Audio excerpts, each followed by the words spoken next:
It's time for Cats Talk Wednesday. Small town and big city joined forces. Vinny Hardy of Lynch, Kentucky, and Terry Brown of Louisville, Kentucky, team up to give you free-flowing, laid-back sports talk. Focus on Kentucky Wildcats, as well as pertinent information in the NBA, NFL, and Major League Baseball. What's up, everybody? Welcome into Cats Talk Wednesday. Vinny Hardy here, courtesy of the BS3 Network. The homie Terry T.B. Brown is en route to our home state of Kentucky. So, not sure if he's going to hop on or not. Going back to Louisville. If he texts me wanting to jump on, we'll have TB. If not, look, he just got back home. Just got back with all the family. Got back there with Mama B, his two daughters, and I'll be spending some time back in the Ville. So might not have TB, but we shall see. We still going to try to have a little fun with it anyway. Got a great guest coming up here in a few minutes. Been trying to get this young lady on here for quite a while. Been rescheduling and moving stuff back and stuff coming up. But you're going to have Renee Washington on here. Talk some soccer. Talk some Philly sports. And she's got knowledge on all of it. You know, James Harden's been in the news a little bit. I'm a Rockets fan, and just was living through all of the Harden, Daryl Morey era as a Rockets fan. So now we see a little bit of rift in that relationship. So we'll see how that plays out. Will he be in Philly and stay disgruntled, or will he get to go wherever he desires to go as this upcoming season approaches for the NBA? A lot of hype about that in-season tournament schedule and whatnot. Not thrilled about it. It's going to be what it's going to be. They're not worried about what I think about it, but I'm not on my head to see it. All the teams are tweeting out their schedules and all that kind of thing. And, maybe I'll be changing my tune in a few months, just like I did on the pitch clock and all that, because that's been smoother than I thought.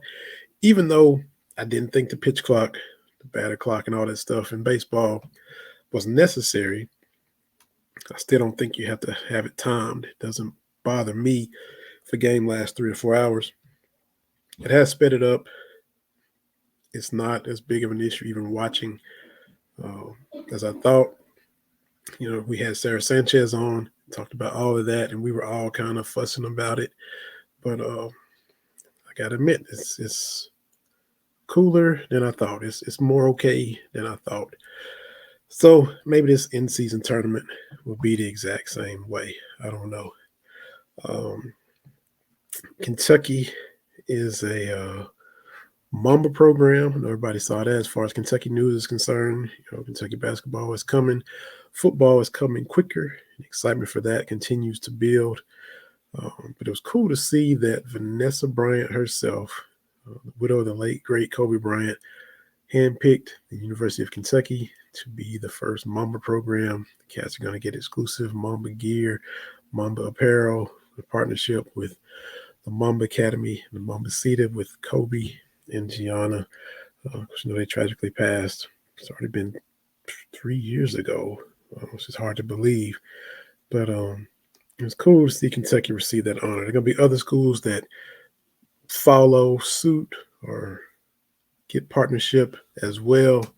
But Kentucky was the first one selected. So just another feather in Kentucky's cap. Saw them up at Drake's when they went to Toronto for the Global Jam. Just another cool thing that Kentucky can be at the forefront of, getting that gold standard swag back as well. Had a few rough years by our standards, if we're all being honest. But to see little stuff like this, it's still cool to know that Kentucky still moves the needle and will continue to do so. Hopefully the product on the court this coming fall and winter does the same thing, and we have a fun spring and a fun prolonged March Madness, more like we're used to seeing. Coming to y'all courtesy of the BS3 Network, as mentioned, as we always try to see each and every week. We appreciate Ben Sutterth, who reached out to allow us to be part of this network, this umbrella podcast that cover a variety of topics. We do our thing with sports, dabble a little bit of comedy, a little bit of music, a little bit of pop culture, but mainly sports. Um, Proud to be part of the network. Trying to play promos for other podcasts as well. This coming weekend, this Sunday, will be the fourth annual BS3 Awards. They'll actually be in person this time in Fate, Texas. I'll get the exact location here in a little bit. But your boys here, grateful to be a part of the network, grateful to be nominated for some BS3 awards. A couple years ago, we won the award for most consistent podcast. So we were grateful to be nominated for that and then end up winning that award. A lot of heavy hitters in here. And we are proud to be nominated in 4 categories this year. We're up again for the Consistent Podcast Award, Best Sports Podcast, Podcast of the Year, and also the category for your best guest. And we got nominated for that one because we had the homie Roy Wood Jr. on, comedian from The Daily Show, and who's been on with us multiple times. He was grateful enough to come on here and chop it up with us. So got nominated in the best guest category for Roy, because I mean that's a great guest. We had Greg Warren on that same day as well. He's a big time comedian in his own right. Not as well known, for just keeping it real, not as well known in the Black community, but look him up, and his comedy resume is a very good, strong resume too. So we had those guys on back to back. So if you're on Facebook, everybody that follows us on Twitter, we appreciate it. At Cats Talk Wednesday, Cats Talk WED. Got it scrolling across the ticker here. Same thing on the Facebook page, at Cats Talk WED. Our Facebook page, Cats Talk Wednesday. Quite a few of you follow on there as well, about the same amount, maybe more on the Facebook page than the actual Twitter page. But if you see this and hear this, the deadline to vote for the BS3 awards is 11:59 p.m. this evening. So I want to get on there, go to our Cast Talk Wednesday page. We got all of the polls up there. If you want to vote for TB and myself, as we do our thing each and every week, and we're proud to be nominated with these other fine podcasts. Queen 3 and King had Doc on here, had Ben on here. Lunch Break Sports Show, AJ Jones, radio legend, had him on here, nominated alongside these other great podcasts. So we appreciate it. Appreciate being acknowledged. Appreciate people taking the time to listen. Appreciate getting nominated for these awards. Just grateful for it all. So, as again, thanks to the BS3 Network, being set earth. If y'all, while we're on that subject, were ever interested in advertising your business or product on the podcast, TB and I would love to talk about it. Feel free to reach out to the BS3 Network. Go to bs3network.com, or you can give them a ring yourself at 214-225-0257. You can contact the network yourself. Say, hey, I have a business, I have a product. I'd love to have it talked about on Cats Talk Wednesday. Love to have it talked about on the BS3 Network. They'd be happy to work with you on that. So appreciate y'all taking the time to listen. Appreciate y'all taking the time to listen to me solo. You know, TB is not here this evening. We're still going to have show with lots of great topics, and we will get to some of those topics right now, because backstage in the BS3 Network Green Room is our guest, our esteemed guest. This young lady has done many things. We're going to talk about some of those accomplishments and things she's done. We're talking about Renee Washington, former soccer player, analyst, coming to us from Philadelphia. Renee, how you doing this evening? I'm good. How are you? Can't complain. Can't complain. Appreciate you taking the time to hop on here. We've been trying to Yes, get thank you this. so much for having me. Absolutely. We've been trying to get this done for a long time. I am so sorry. Life gets No. so busy, things get so hectic, and I didn't want to have us be scrambling. I wanted to make sure we set up a time that worked where we could have a good conversation, not rushed or anything like that. So thank you for bearing with me. Yeah, and look, don't be taking all the blame. Don't act like when I said been trying for a long time, that wasn't like it's all your fault. That is not what I meant. You're definitely busy. Appreciate you reaching out. I think you hit me on the DMs. I'd love to come on like back maybe November, December. We're like, yeah. So we been trying to make it work, and here we are. We got followers on Twitter. We're excited to have you, and we're excited to have you on as well.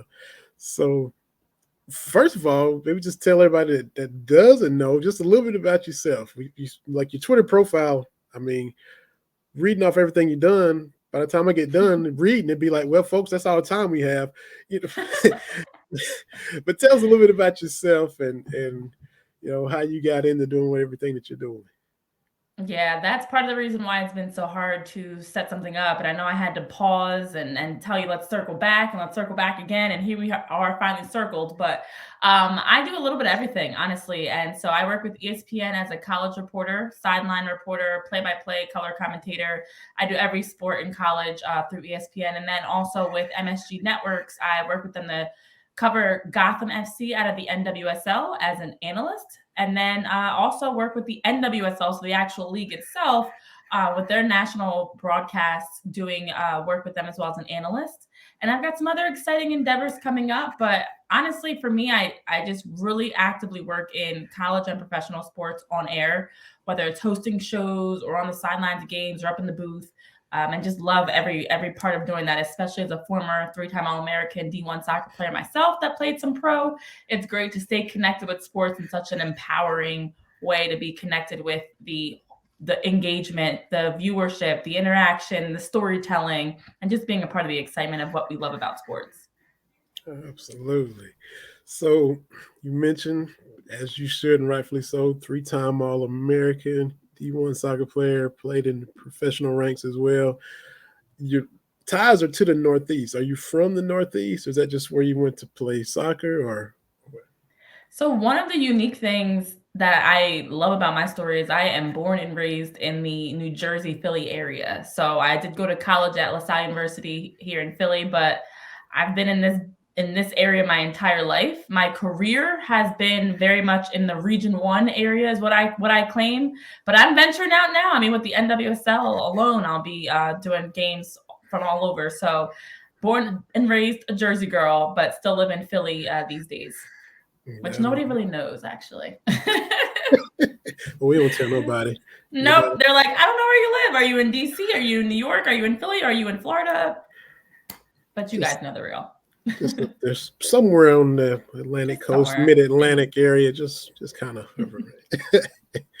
So are you the daughter of athletes? Are your parents athletic as well? What did they Yeah, play? I come from a very true sports family where a lot of memories, family trips, and everything growing up was around sports. So both of my parents played basketball. Basketball is actually the main sport in my family. My dad played pro ball overseas. My mom played up through college. My siblings, we all played sports. So my parents let us play every single sport just to try it out. They didn't want us to be forced into basketball, but we all played basketball. Soccer was just my better sport, but I've coined the term, I'm a first generation soccer player, my sisters and I, where we were the ones that introduced soccer to our family because there's so much similarity from basketball. But yeah, I mean, for me, I played soccer, basketball, and even ran track all the way through college, and was honestly have been so fortunate that what I do in my career actually started in my childhood, where we would just, and we still do, just sit around the TV talking. We're texting in our threads about what's going on with, from James Harden to Messi to, whatever is going on in the news. We still do that to this day. So a true sports family where if you come around my family, be ready to talk about sports. Your favorite player better be LeBron, and you better respect all the aspects of sports. Don't come in there with some half behind thoughts or answers or being a fan of the wrong team or whatever, because we are like, we go at it in a very positive, fun loving way. That's the way it should be. Now, mom and dad are LeBron fans too. All right, so What? my dad is a true old timer Sixers fan, so we have slowly Okay. converted him because he's a true like Dr. J Malone, like a true Sixers fan. We used to always go to Sixers games growing up, so I'm still a Sixers fan also, and a Philly sports fan with the Eagles being our main football team. But yeah, we have always been LeBron fans also, and Philly sports fans. That's how this works. Okay, because I got a lot of questions about that as we go on, and so I Okay. knew we get into the Philly and all that. But first, since soccer was your sport and you've excelled at it, played at the highest level, let me backtrack and get your thoughts on the U.S. Women's National Team. Um, and did you see it coming? Did you just your thoughts on the way they played, even though they were winning ugly, as we like to say? Um, did the gap get closed? Was it just time? A lot of wear and tear, and it's just hard to keep it going over a 12-year span. Your thoughts on the whole experience for them in the World Cup? I was trying to be very optimistic about this World Cup that they would figure it out and be able to at least get back to, I would say, a top 4 spot. I wasn't expecting to be knocked out so soon, but I think the biggest thing is there's such a young core of this group. 14 players of the 23 that were in their first ever World Cup, and then when you add the fact there's so much put on them, with the amount of talent in the other countries. I watched a lot of the other games, and including the Final Four games, and just looking at the talent from Australia and England to Spain and Sweden that made the Final Four. There, you get a wide range of some of the players that have been there for a few World Cups, or players that have just been here and had that extra motivation, I should say, to have wanted to beat the USA. So you come in with the big target on your back. You've got youth. And then on top of that, I just thought there were some coaching gaps. I never like to blame just one person. I think there were a lot of reasons why they fell short. But I think when you have so much youth, you cannot put so much in terms of minutes and expectations on them too soon. And I thought in the group stage, I would have loved to see more substitutions made, more players getting opportunities. Now you can have some of those other players, Sophia Smith, um, Trinity Rodman, especially those two up top, but even the midfielders, a little bit fresher when you get into the knockout round.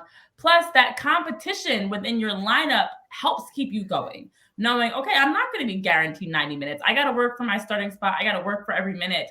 Otherwise, there's someone else ready to step right in. So I think substitution, some lineup changes would have been able to help them get past maybe Sweden, but I don't know that they had it in them to win a World Cup. I think it was just a sign of a time needed to take a step back. Let's regroup. Let's get this team to a higher level so that they can come back into future international tournaments and be able to be a top team. But I do think with 12 years, you look at that, that's a very long time. And players like Megan Rapinoe and Julie Ertz and even someone like Carly Lloyd, who was a part of past championships, you're filling huge shoes. The women's game has changed, but the U.S. needs to step up and keep up, honestly, with what other countries have been doing to take over that top spot.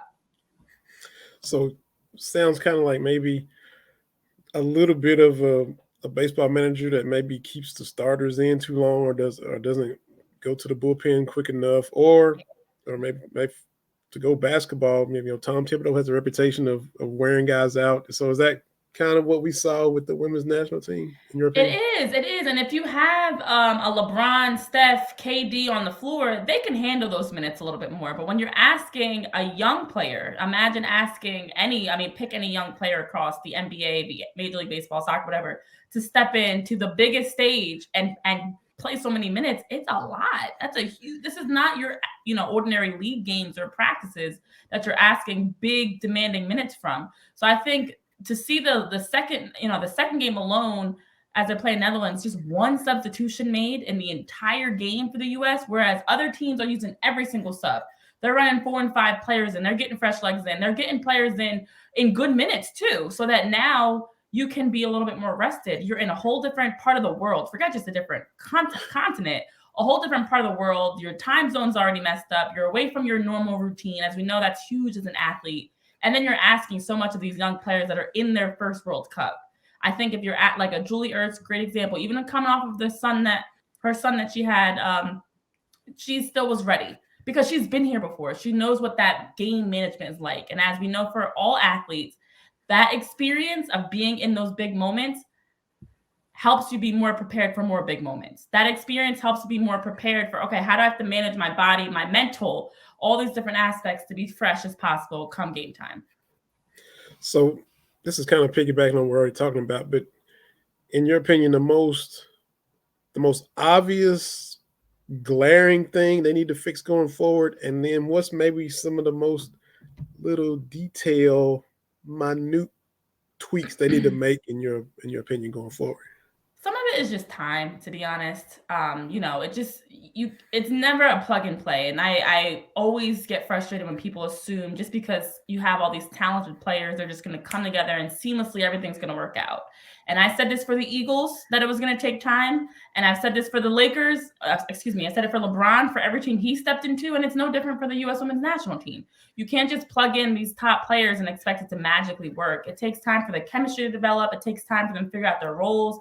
And so I just think this was almost too soon, especially with the amount of injuries that they've had, where they haven't had chances to play together. And so when you look at the games they did have, it wasn't at 100%. There was a key piece always missing. So I just think the biggest thing is the time is going to help with the chemistry, which is going to help with the ball movement, how they're attacking offensively, the runs they're making off of each other, how they're getting organized defensively. All of that does not happen overnight to learn your teammates' temperaments and tendencies. So I think time, some different rotations, and then overall just allowing them to develop as a group will help them be a better group moving forward to be able to win as they're looking forward towards, future international tournaments.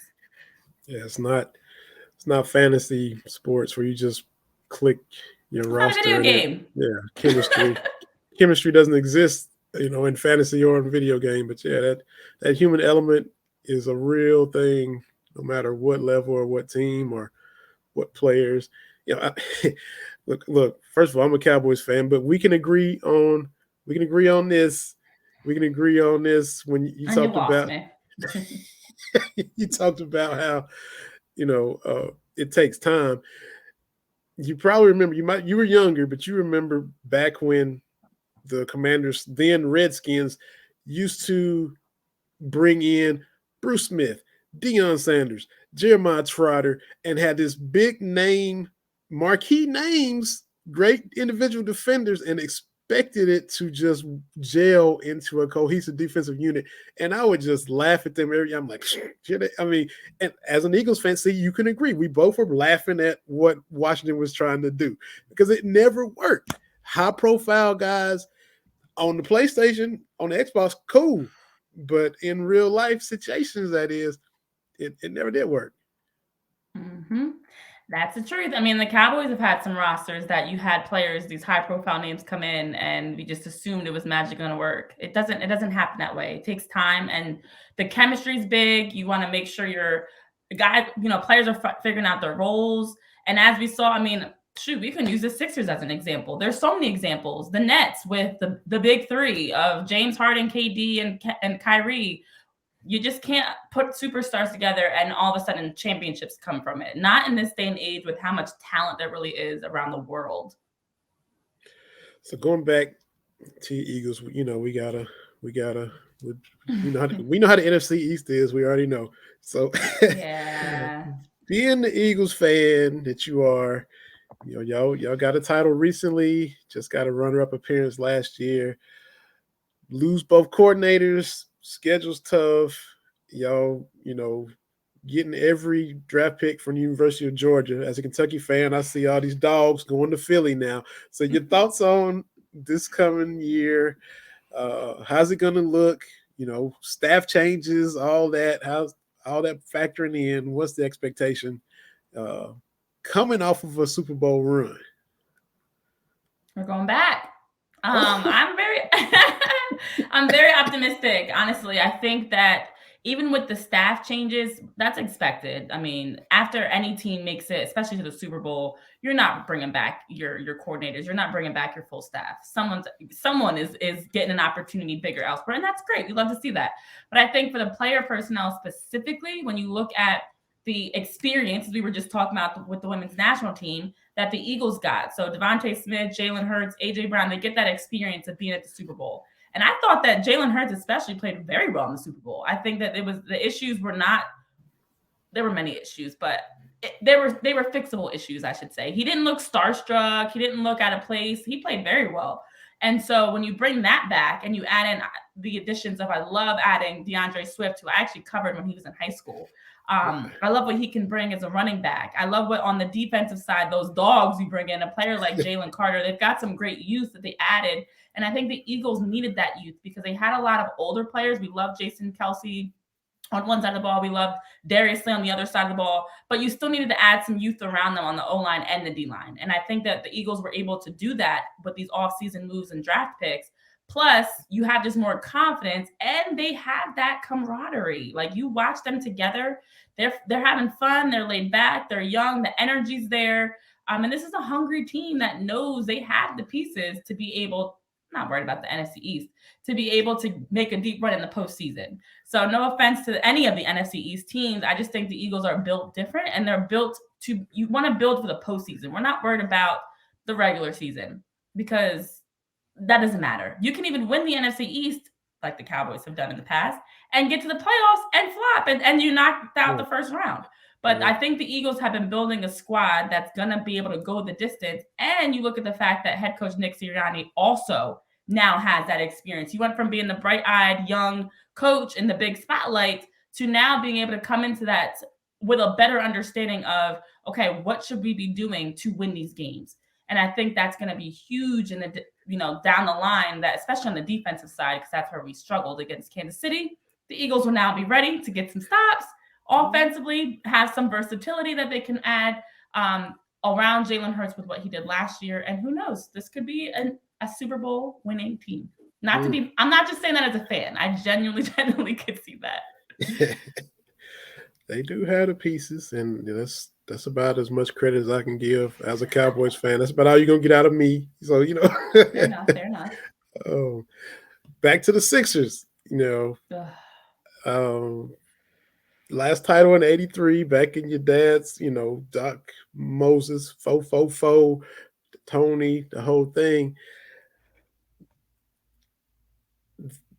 Doc is out now. You had the Kawhi Leonard shot. Embiid, seems to not be healthy in the postseason. Harden calling Morial. Where are y'all at? What's the vibe? What are we, is Nick Nurse the guy? What are we thinking? Well, the good days are behind us. That 2001 NBA Finals run still is the best run a Sixers team has had of the 21st century. It's rough. And I hate the fact that I was right, because I don't like to always be right about things. And I wish I had said this a little bit more adamantly before, but I always felt like this group was not good enough. And it was pre-James Harden, to be honest. I think the best group, honestly, that had the best chances was when Jimmy Butler was on the team. You look at Jimmy Butler, Tobias Harris, Joel Embiid. This team should have been a finalist team at least. But some unfortunate circumstances, kept us from that we don't talk about. But I will say, honestly, for me, Joel Embiid, I think from the outside looking in, a lot of people say, oh, he's the guy. You guys should be able to win a championship with him. But I don't think he's the guy. It's great. He got his MVP finally. It's great. He just got married. He's got his little boy. Like, things are all going well for him personally. But I think team-wise, he doesn't have that championship caliber. Like we were just talking about with what it takes to be a champion, and experience, camaraderie are a big part of that. But it's also for your superstar to be able to put the team on their back and step up, and at times be the coach, be the leader, be the one that's bringing everybody in. Hey, settle down. We got to get a stop here. Be in that personality. And tell me how many times you've seen Joel Embiid, and actually James Harden too, be that guy that says, hey, Maxey, slow down. You got this. Or team, let's just get this stop and take it one play at a time. You never see him really being that person. He's struggling to get up and down the floor. He's falling all over the floor. Offense stops with him a lot of times, especially as he's getting tired, where he's just standing there at the top of the three-point line, which is a whole other issue in itself, every play. And that's it. He's driving slow to the basket, falling, looking for a call. And then James Harden comes in, who does the exact same thing when you think about it. The exact same type of player. And everyone's expecting, oh, you've got these two superstars. Here comes a championship. And absolutely not. I mean, just watching them consistently and covering them and seeing how they train, how they work together. I never got that vibe of a championship caliber team. So the process was great to get us this far, but it's time to pivot. And unfortunately, I don't think anybody within the Sixers organization is ready to have that real conversation. That's not just about James Harden ranting in China and whatever else he's doing. It starts with Joel Embiid. And I don't know what moves you can make that's not going to have the people ready to burn the city up along with the new arena that they're proposing to be able to make some actual meaningful short-term change. Unfortunately, it's looking like it might take some time, not another process time, but some more time for the Sixers to truly be a contestant to win the East. Forget the finals, just win the East. And having said all that, to me, they still should have beat Boston. I'm not saying get to the finals or beat Miami, who overachieves and gets more out of the actual team. But that Boston team was so soft, and Mazzulla was kind of over his head, and for that Philly team to lose to them, I'm an outside looking in as not a Philly fan, but I'm like, as a Boston hater though, but I'm like, how did they still let Boston beat them, that team? You watch that series, anybody that knows sports, they have a chance to close out in 6 at home and lay a goose egg. Played awful. They only had out of that series, I would say, 2 games that I really thought they played well. The Game 1 series when James Harden dropped like 45 because nobody expected that. And I think it was Game 5. But other than that, the series was not good for either team. It felt like both teams were actually trying to lose. Game 6 and Game 7, I was like, do they know it's a playoff game? Do they know this is a must-win game? Because both teams didn't have that intensity that you would expect of a team trying to survive and move on. And so Game 7 was kind of like, here, you win. No, you win. No, you win. Like, I don't think either team wanted to win, which is why I knew Miami had it in the bag because they absolutely brought that fire. But I agree with you. I think that was kind of the moment that we all realized this Sixers group, and for some of us, we already knew, but for others, they realized this ain't it. This is not the group. This team is not going to, they definitely on paper had all the tools to win the East. And the matchup was there for them against Boston, who was not playing well. Jason Tatum struggling, Jaylen Brown struggling, just coaching, not playing well. And you still lost in 7. So it just, I agree with you. I think it was it's been a frustrating time. And then you watch everything with James Harden, it's like adding insult to injury and just putting salt on the wound. But overall, I'm hoping that, and I'm just saying this optimistically, this is all the writing on the wall. I think if it was like an in-between, there's still room for questioning. Should we do this? Should we not? But I think, and I hope things have been bad enough that they will go on and make some major moves. But I don't think that's going to happen like today. It's still going to take some time, sadly. I'll never forget the interview. It was T-Mac and Kobe. I don't know if it was Rachel Nichols, but they were saying that, James Harden's never going to win a title playing that style. And they were, they had no reservations about they said what they said. And, Chris Paul hamstring away is as close as he got, against the Warriors, a few years ago. So as a Rockets fan, I was hoping, I knew that style of play and, stopping the ball and, ISO, dribble. And it's, he's definitely on the back nine. His best years are behind him. And is he going to win an opening night? Where is he? Is he still there, or do we have a move made? What are they going to do? I think that Chris Paul hamstring, I actually was rooting for Houston. And that, to me, was the moment. It was like, no, James Harden, he should have been able to do it. Enough should have been done that he could finish out. And no. But I don't know where he's going to end up. I mean, maybe it's still in China. I don't know. Who knows what's going to happen come the start of the season. This is just messy. It's unnecessary. Between him and Dame, I'm like, can we just stop talking about them at this point? Like, you had plenty of opportunity if you're James Harden. I'm not an expert on the legal side of things and what could have or should have happened, but you wait till now when the Sixers announced trade talks are done to then come out with this.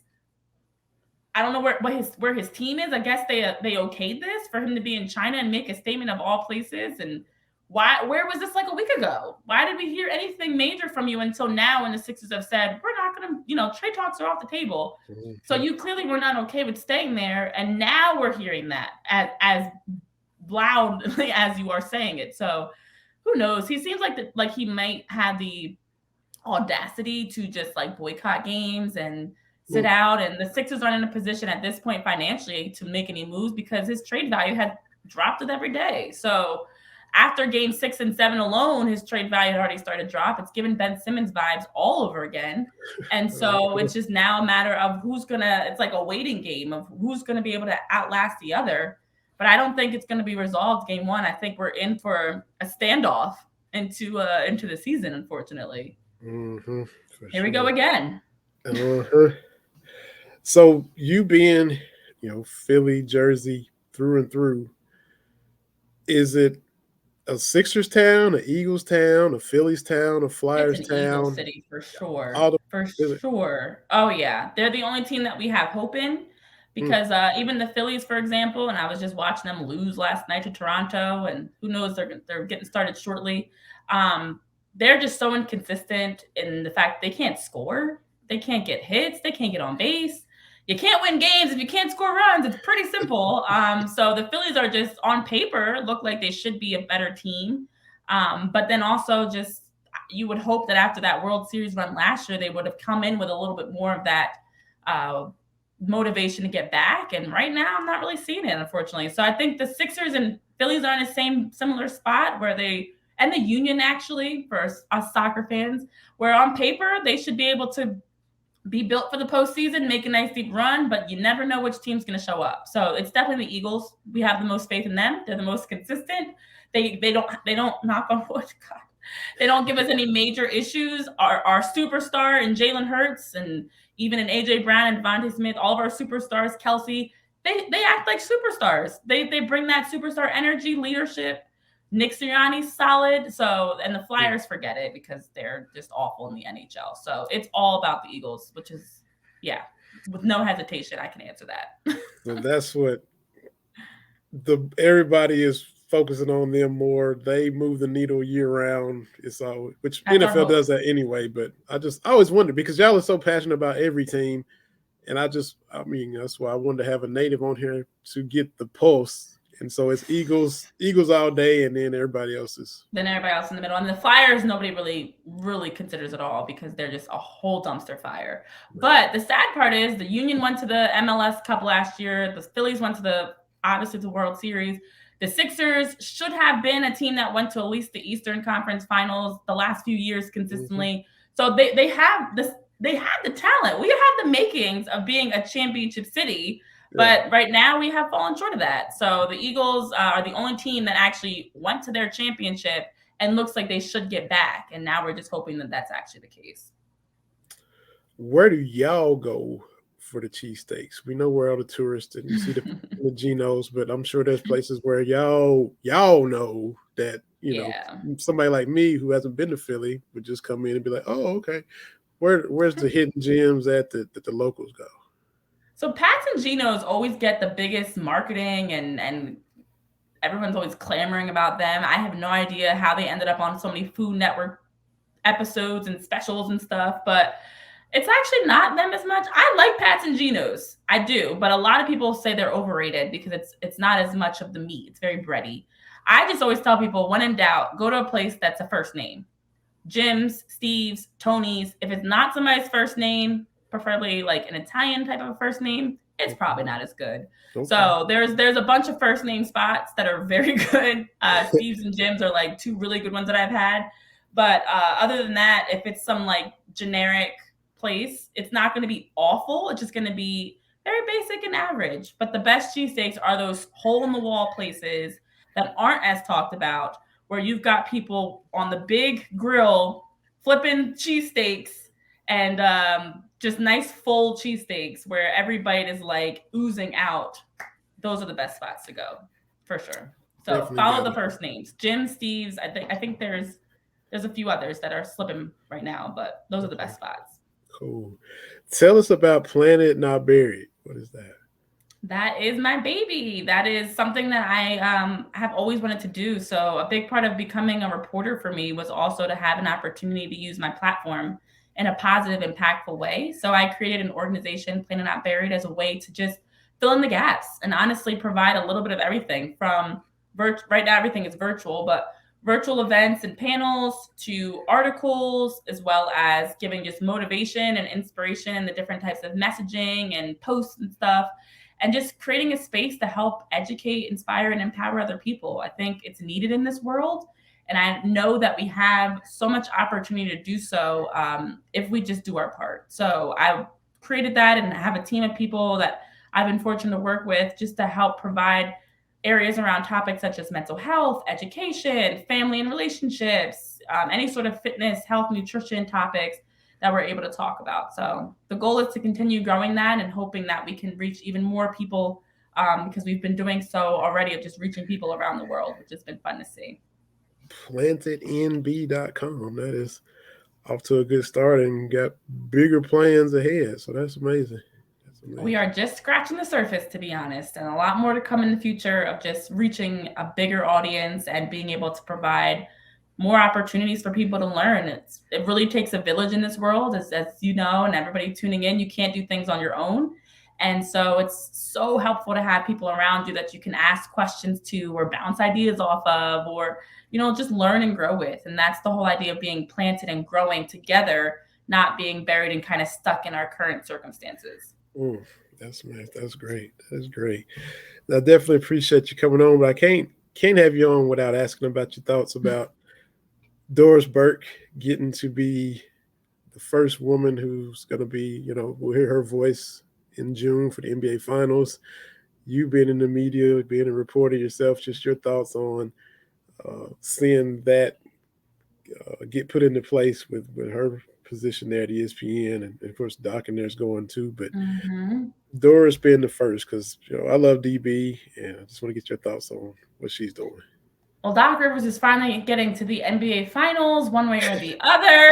And Mike Greenberg and Doris Burke, I saw the official news, and that was exciting. I've spoken with Doris in the past, and she's such a kind person. She's everything you get on air is really her authentically, of just wanting to, in every game or broadcast she does, provide something extra, paving the way for other women, and just being able to continue to break glass ceilings and being able to continue to raise the bar. And I'm very excited for her. It's so well deserving. And she's one that I've looked up to in my career over the years, of just the way she also can cover so many things, especially when as women, we're often told you can't do that. So men, you see it all the time, but as women, we're told you've got to focus on one sport. You've got to focus on one league. And you see Doris Burke from college to NBA to WNBA, whatever it is, she's there. She's on the sideline. She's in the booth. She's, doing a little bit of everything. So well deserving for all of her hard work. And it's been very interesting to watch all of the changes in ESPN and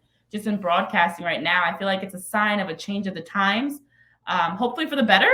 But a lot of things that are changing right now between layoffs and job changes and, just the announcements of some of the broadcasters that we're going to be seeing in the upcoming season. So for Doris, though, well-deserved and so happy for her.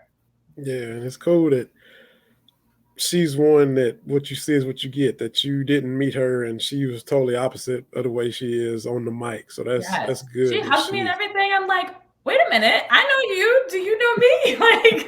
But she's one that's just very, very genuine. You talk to some people and they kind of have this air about them where you unfortunately aren't the nicest. And I personally am always trying to make sure I'm nice to everyone, because you just never know the impact it's going to make. You never know how far that small act of kindness will go. And she's one of those people that you see her, she's smiling, she's happy. She might be doing a million things, but she's still going to give you some of her attention and say hello and chat with you.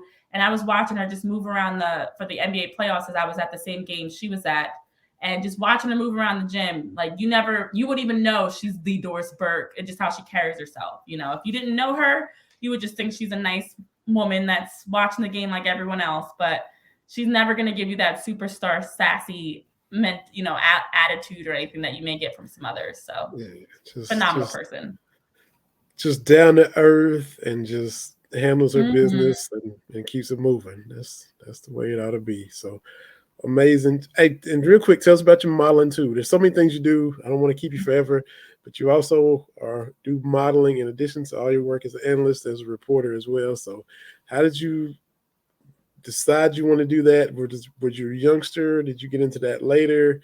How'd you fit it in, and what all does Yeah. it entail for Well, you? modeling and motivational speaking are two things I started doing later after I've really heavily started getting into broadcasting. And they both to me are kind of results of just growth for me because I Mm, was always insecure and I was always, whether about my own body or speaking in front of people, whatever it is, I didn't have that same confidence. And so it even is to me a surprise that I have the confidence to, whether it's going on camera talking sports or modeling in a runway or down a runway or for a fashion show or getting up in front of a group of people speaking like I did for my TED talk. It's tough to do. But I just love every part of being able to do that because my story, my journey, my experiences I think are so different from a lot of people. I wasn't someone that was always just, you know, this confidence and um, just encouraged person. It took me time to work to get to that. And I now am enjoying the aspects of doing something a little bit different that's similar to broadcasting, but also has his a whole other side of the industry that's very eye-opening that I'm learning each and every day. So yeah, I've been fortunate to work with some great people and on the speaking side and modeling side, also feel like I'm just sort of tapping into that and just now starting to get a better understanding of how to navigate through it and the even bigger opportunities that are out there. So, so the confidence thing, maybe correct if I'm wrong, it was different stages. 3-time All American, boom, playing in front of a crowd, opponent, people zeroing in on me, trying to stop me. That confidence up here, but then we slide over to the runway, we slide over to the motivational speaking, and then it sounded like you had to kind of break out of a shell Yeah. to be confident in those other facets of your life. Yeah, when you put it that way, actually, it is interesting because the first show I broke out of was on the soccer field. And I remember I actually thought it was so good growing up. And then my parents told me when I was in like high school or college, I was terrible in my first years. And I didn't know that, but I knew I didn't know what to do actually. I didn't know what to do. I didn't know anything about it, but I was just the kid that was standing out there on the soccer field with the game going on all around them picking at the grass. So the first show I broke out of was that on the soccer field was my chance to kind of have this other persona that I was the player all growing up. It didn't just start in college. That was guarded. People were watch out for Renee, get number Mhm. 3. That was me. And so the soccer field was my safe space to really be that aggressive, strong personality. But I was never that off the field. I still to this day have people that were like, "Wait, you were insecure? You had confidence issues? You would have never known it because I just was always between soccer, basketball, and track. I was always doing so much. It seemed like I was a person that had all the confidence in the world, and I was a typical teenager that was struggling with who she was, her identity. I'm too skinny, I'm too tall, I'm too this, I'm too that.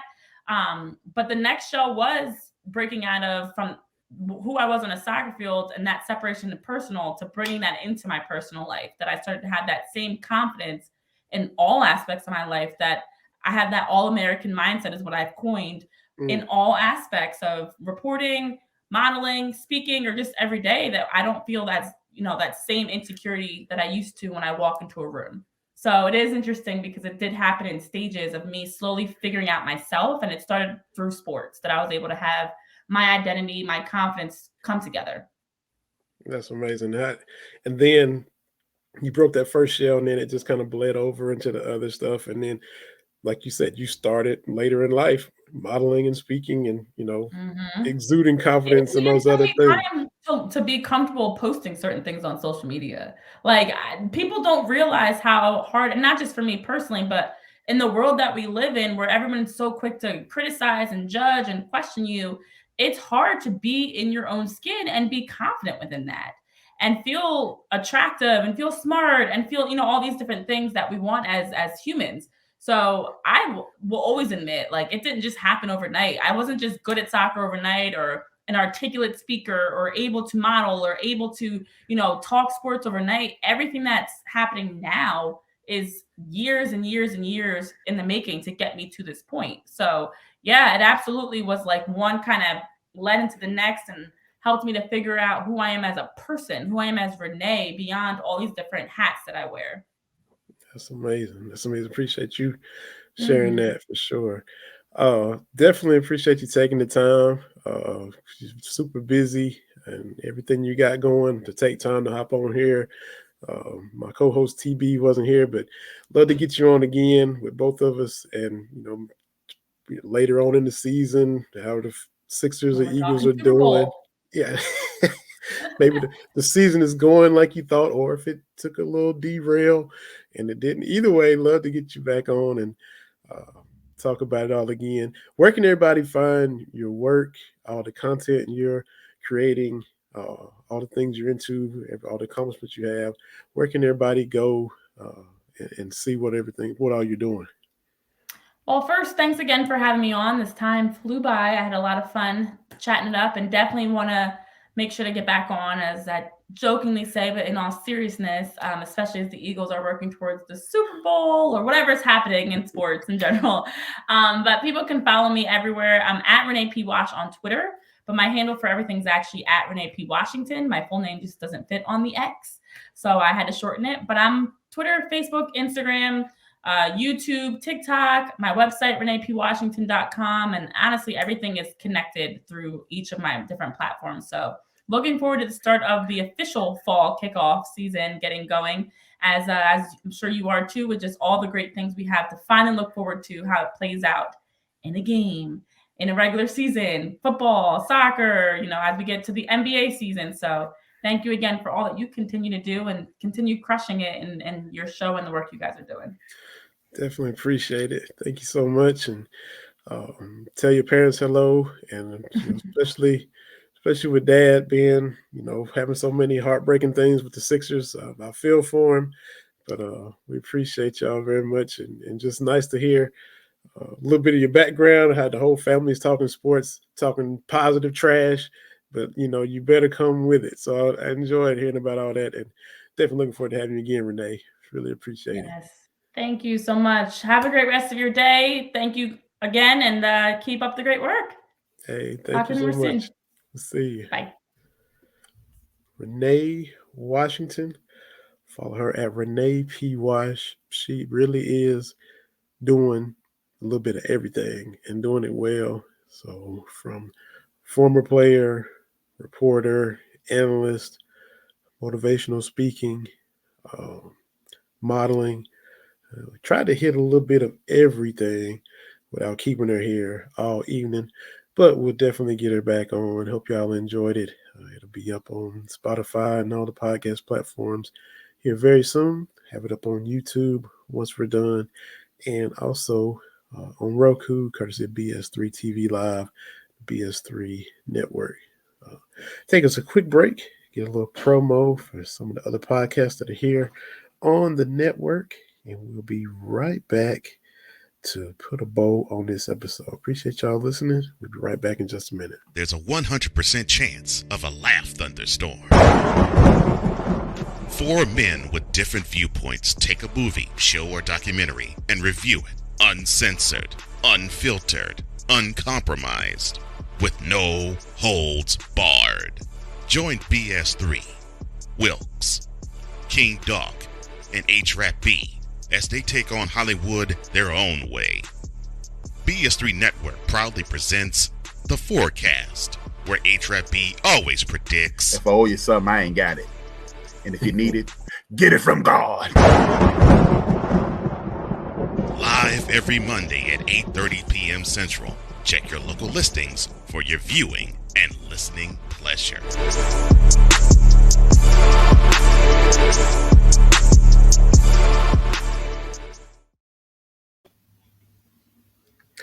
So, Forecast.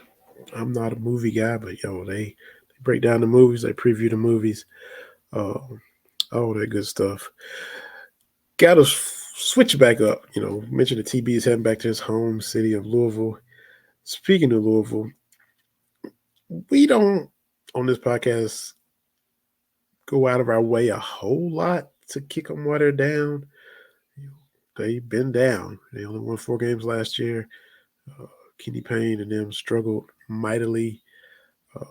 We clowned them a little bit a few weeks ago when the ACC SEC Challenge was announced, and the 14 SEC schools, as the SEC is currently constructed, played 14 universities from the ACC.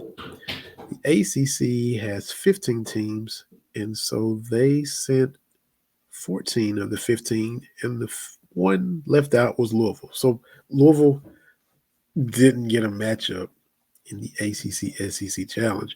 So we clowned Louisville for that the other day. They got kicked while they were down, not by us, but a piece in the rebuilding process that they hope to have has taken his talents down under. Trentyn Flowers left Louisville and decided to go play and pursue professional basketball opportunities in Australia. So a low blow for the Cardinals, as they thought they had a 4-star guy, and he instead goes to Australia. Let's see, we got a little bit of the clip of him talking with 35 in Kentucky. Let's see here. Talking about him leaving. Hold on one second. Let's see if we get a little bit of that. What's in front of us? What is going on, everybody? What is going on, everybody? This is Jeff Lightsey Jr. with the 35 KY Sports Show. We've got 2 very special guests with me right now. We've got Trentyn Flowers and his father, Travis Flowers. How are you doing, gentlemen? I'm doing amazing. Hey, that is great to hear. That is great to hear. Trentyn was once going to go play for the University of Louisville. Trentyn has decided to go take his talents over to Australia. Trentyn, let's go ahead and get to it, man. What went into the decision to decide to go play in the NBL instead of playing for Louisville? Oh, man, well, first of all, I want to start by saying, I love the city of Louisville. I love the people here. I love the culture. So, nothing against nobody, but, this was the opportunity of a lifetime for me.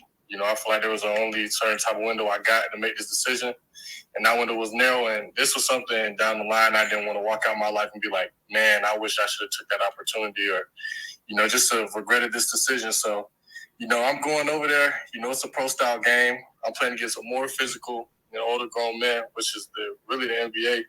And, I just get time to develop and focus on my game and, just better myself as a person. Absolutely. Now, Trentyn.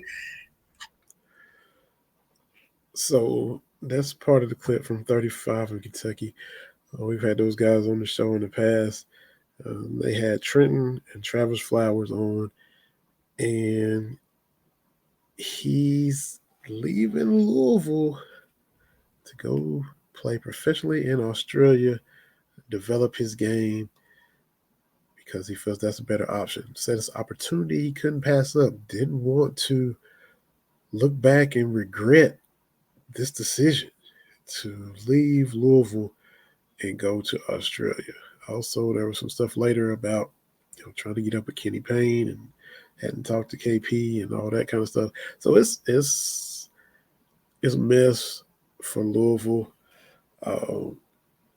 And when you're trying to rebound literally from a 4-win season, and this projected pivotal key piece to your team leaves for Australia in August, the middle of August, where the season is almost here. There's no fallback plan, nothing you can really do now. Now you're just kind of stuck with this departure and no way to fill the void. And, John Rothstein, he tweets out every day how close we are to the season starting.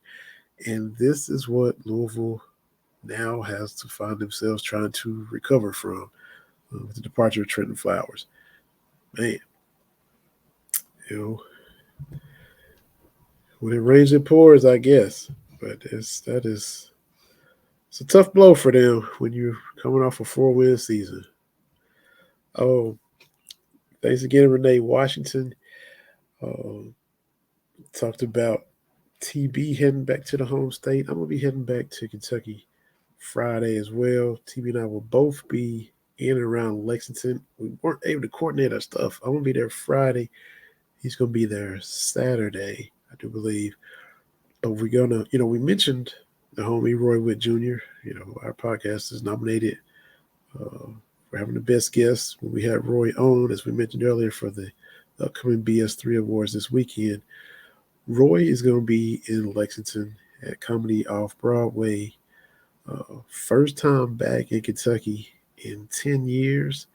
I think he had some stops in Bowling Green about a decade ago, but it's first time back in Kentucky to perform, to tour, to do comedy in a decade. So I'm going to run up there and catch the early show Friday. Friday at 7, got another show at 9:30, and then 2 shows Saturday there at Comedy Off Broadway in Lexington. So if you're in and around there, come through and see the show. Come up and holler at your boy. Gonna be a fun time as well. Gonna be a fun, hilarious time had by all, with Roy stopping in there to perform. Kentucky also, flipping the football real quick, fall camp is rolling. Looking forward to the season, anticipating the season. Had a football edition at running back. Javon Keys transfers in from Wake Forest. So a running back, 6'1", 207. Jaquez Keys, I said Javon. Jaquez Keys play running back in red shirt this season. So a late addition to the team. So that'll be cool to have him there. Another kid from the ACC. He was top 20. He had offers from Michigan, Pitt, Iowa, and Wisconsin. So late transfer, a reverse late transfer from what Louisville had with Trentyn Flowers. He was late, threw up deuces, heading down under. But cool to see Kentucky bring in another running back, and that's good stuff. So want to get that little note in as well. We'll continue to see what happens as football season is here, getting ready for Ball State. The scrimmages, the depth chart, all the things are shaking themselves out. Devin Leary, just keep him healthy. Get the offensive line to keep him healthy, and keep hearing and seeing a lot of good things from the NC State transfer at quarterback. This offense could have the potential to really be special. So we'll see you very, very soon. Enjoyed this show. Hope to have TB back next week. Hope y'all enjoyed listening to it. Thanks again to Renee Washington.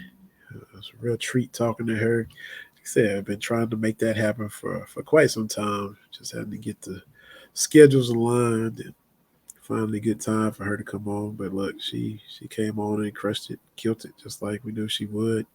And we try to kill it each and every week as well. If you can go to the Facebook page and vote for Cats Talk Wednesday for the upcoming BS3 Awards, we'd appreciate it. Our competitors got some big followings, and we're trying to hold our own in there. But like I said, it's all good. We are happy to be nominated and appreciate being part of the BS3 Network. So we're going to wrap this one up, put a bow on this episode. We'll be back next week talking about whatever happens between now and then. But everybody take care. My name is Vinny Hardy. For Terry Brown, Renee Washington, the BS3 Network. We catch everybody next week. Appreciate y'all watching as always. Take care now.